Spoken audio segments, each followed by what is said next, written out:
আজ আমি পাতিহাঁস নতুন আলু দিয়ে রান্না করব। খুব বেশি পরিমাণে আমি ঝোল দিব না, মোটামুটি মাখা মাখা হবে এই পরিমাণে আমি ঝোলটা রাখবো।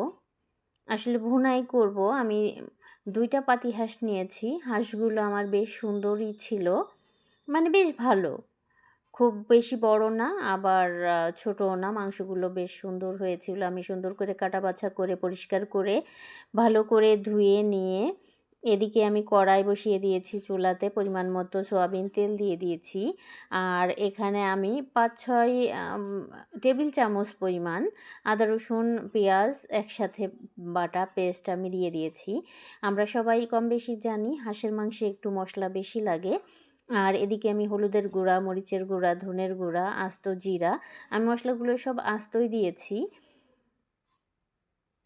আর মানে সুন্দর মতো একটু ভাজা হয়ে গেলে, ভালো মতো সেন্ট বের হলে আমি মাংসগুলো দিয়ে দিব। আর যেহেতু আমার হাঁসের মাংসটা আমার খুব ভালো করে কষাতে হবে। আমার হচ্ছে মানে কাঁপা কাঁপা হয়ে গেছে আর কি, মানে ভালো করে আমি দেখাতে পারি না। আমার স্ট্যান্ডটা ভালো মতো মানে ঠিক নাই, লুজ হয়ে গেছে, যে কারণে আমি হাতে ধরে ধরে ভিডিও করেছি।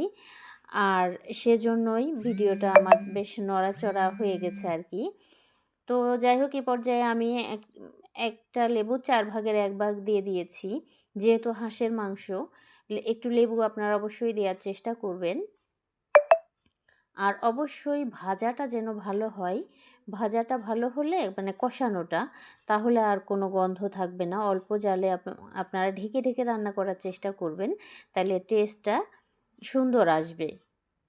এই শীতে যদিও আমাদের অনেক বেশি হাঁস খাওয়া হয়নি, তো আসলে হাঁস খেতে হলে তো অনেক কষ্ট, মানে কাটা বাছা পরিষ্কার করা, যে কারণে ওরকম আর হয়ে ওঠে না। যাই হোক, আমি জয়ত্রীগুলো আস্তই ভেঙে ভেঙে দিয়ে দিয়েছি।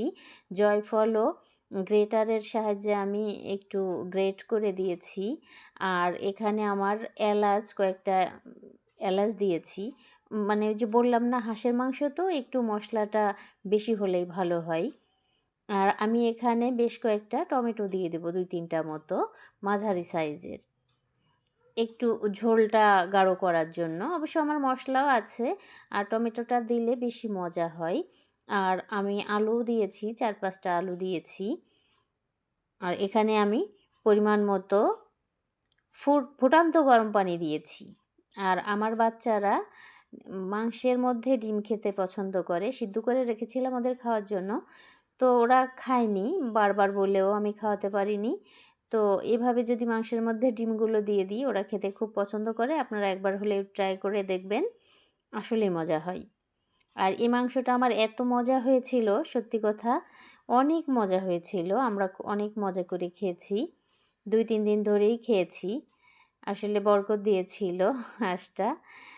যাই হোক, আমার রান্নাটা অনেক দেখতেও সুন্দর হয়েছে, খেতেও অনেক মজা হয়েছে। আপনারা এভাবে করে খেয়ে দেখবেন। আর আমার ভুল ত্রুটি হলে ক্ষমা সুন্দর দৃষ্টিতে দেখবেন। আমি অনেক দিন পর অনলাইনে আসছি। সবাইকে আসসালামু আলাইকুম, আল্লাহ হাফেজ।